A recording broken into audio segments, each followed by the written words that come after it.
لما بيكون نفسي اكل حاجة مسكرة، بالنسبة لي كيكة الشوكولاتة الجبارة اللي تفتح النفس، وكمان اقتصادية جدا، وكله في الخلاط وبثلاث بيضات. النهاردة كده هنعمل كيكة مكونة من ثلاث طبقات. طبقة الكيكة والكريمة والصوص الاقتصادي جدا، طعمه كده وريحته يفتح النفس. مش عايزة اقول كيكة شوكولاتة عشان ما اظلمهاش، انا عايزة اقول جاتو. تخيلوا بقى لو هنشتري القطعة دي من بره هتبقى قد ايه؟ شايفين الارتفاع؟ وطعمها يفتح النفس وشكلها تحفة.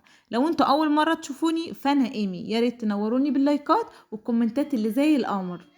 اول حاجة كده هنبدأ فيها الصوص، عشان انا بحب الصوص يبقى ساقع كده ومتماسك. في الخلاط عندي نص كوباية من السكر ونص كوباية من الزيت، وكمان نص كوباية من اللبن. هضربهم كويس جدا لحد ما يبقوا كريمي معايا بالشكل اللي انتوا شايفينه.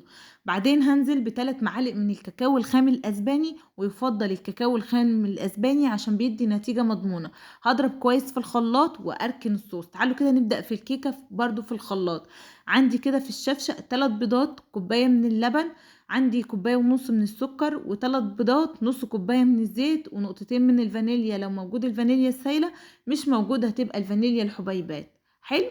وكنت انا في اللحظة دي نسيت الكاكاو، فرجعت كده ضفت 3 معالق من الكاكاو الخام الاسباني، ضربتهم كويس جدا. هنزل بثلاث كوبايات من الدقيق وعليهم كيس من كيك شيف، بس هنزل بالتدريج كوباية ورا كوباية. تعالوا كده نرجع للصوص. الصوص زي ما قلت لكم في الخلاط نص كوبايه من السكر، نص كوبايه من الزيت، نص كوبايه من اللبن. هضربهم كويس جدا جدا لحد ما يبقوا شبه كده المهلبيه. في اللحظه دي لازم نضربهم كويس جدا علشان ناخد قوام متماسك. وبعدين هننزل بثلاث معالق كده من الكاكاو. حلو الكلام، ونركنهم على جنب. الكيكه طبعا قلت لكم مقاديرها، ومقاديرها سهله جدا. تعالوا كده على السريع نقول ايه اللي بيخلي كيكه الشوكولاته هشه معايا، لونها حلو، ما يبقاش ريحتها كده مش لطيفه. اهم حاجه نوع الكاكاو اللي احنا هنستخدمه، ويفضل في الوصفه دي نستخدم الكاكاو الخام الاسباني. بيبقى طعمه وريحته حلوه، بتحس كده وانت بتاكلي شوكولاته، مش بتاكلي كاكاو عادي مثلا. وبلاش نشتري الكاكاو اللي بيبقى عند العطار، بيبقى طعمه مش حلو. عندي كده الصينية البايركس، هنزل فيها بمعلقة من الزيت، وابدأ كده اوزعها كويس جدا، وانزل بخليط الكيكة اللي ضفت عليه 3 كوبايات من الدقيق وعليهم كيس من كيك شيف، وقلبته كويس جدا، ونزلت بكوباية ورا كوباية. عندي الفرن متولعة على درجة حرارة 180، هتاخد معايا بالظبط تلت ساعة، وابدأ اختبرها. هشوفها بقى اذا كانت طالعة السكينة نظيفة معايا، هتبقى الكيكة استوت. وهبدأ اغطيها واسيبها كده لحد ما تبرد تماما، حوالي يعني 3 ساعات. تعالوا كده نبدأ مع بعض في الكريم شانتيه. عندي كوباية من الكريم شانتيه، عليهم كوبايتين من اللبن الساقع او المية، اي حاجة انت عايزة تستخدميها استخدميها. وعندي كده معلقتين من الكاكاو. طبعا زي ما قلت لكم الكاكاو الخام الاسباني. هبدأ كده اضرب كويس جدا. طبعا انت عايزة الكريمة تبقى غامقة، زودي الكاكاو. انا ما ضفتش سكر لان الكريمة اللي انا مشتريها فيها سكر. ودايما كده لما تبدأي تعملي كريمة، او عايزة مثلا تعملي اي حلويات فيها كريمة، اسألي قبل ما تجيبي اذا كان الكريمة دي فيها سكر او لا. هبدأ اضرب كويس جدا بالشكل اللي انتوا شايفينه، وبعدين احطها في التلاجة لحد ما تتمسك معايا شوية، وتكون الكيكة بردت. وفي حالة انك انت هتستخدمي الكريمة وهي ساقعة والكيكة سخنة، هتلاقي الكريمة بدأت تفصل معاكي وتبقى زي اللبن او زي الرايب معاكي، فبالتالي كده مش هنستخدمها. عندي هنا الكيكة كانت عدت عليها 4 ساعات، والله اكبر كانت بردت ومرتفعة.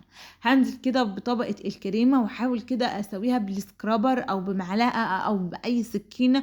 حاولي كده تسويها على قد ما تقدري علشان ناخد الشكل المظبوط، وكمان برضو يبقى الارتفاع معايا مظبوط، مفيش ناحية تبقى عالية والناحية التانية تبقى مثلا واطية، فبالتالي الصوص هينزل فيها. هسويها زي ما قلت لكم. ولو طبعا مش متوفر عندك السكرابر بتاع الطرد، ممكن تستخدمي المعلقة السيليكون، بتدي نتيجة حلوة. هنزل بالصوص اللي كنت عملته معاكم في اول الفيديو. زي ما انتوا شايفين، الله اكبر، الصوص تحفة جدا.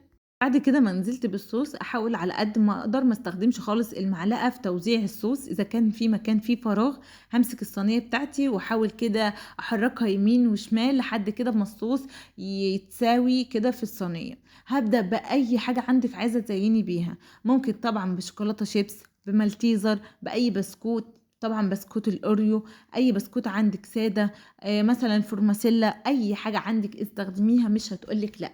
أنا حبيت أزيّن بالبسكوت اللي أنتم شايفينه ده، كان الله أكبر مدّي شكل حلو أوي للصينية، وكان كمان طعمه حلو، وكمان كانت الصينية الله أكبر كبيرة معايا وقضِّت كل العيلة وب3 بيضات بس، يعني كده صينية اقتصادية جدًا.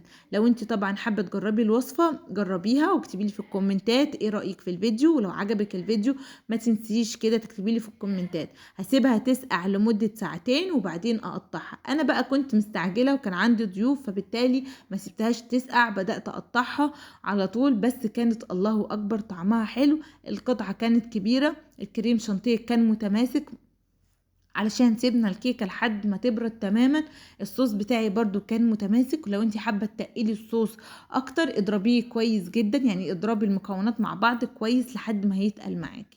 يا ريت كده يبقى فيديو خفيف عليكم، ويا ريت كده تجرّبوا أحلى جاتوه، مش هاقول يعني كيكة شوكولاتة، هاقول جاتوه لإنه اقتصادي جدًا وطعمه حلو ومرتفع جدًا، وكل حاجة فيه مضبوطة، ما فيش أي اختلاف. شايفين؟ الله أكبر، حاجة تفتح النِفس. يعني لو أنتِ عاملة دايت ابعدي خالص عن الحوار، الدايت مرفوض خالص في الوصفة دي. يالّا بقى أسيبكم على فيديو جديد، وإن شاء الله بإذن الله يبقى في فيديو قوي لكل الناس اللي طلبت مني الجبنة القريش. استني الفيديو اللي جاي عن الجبنة القريش. أسيبكم في رعاية الله.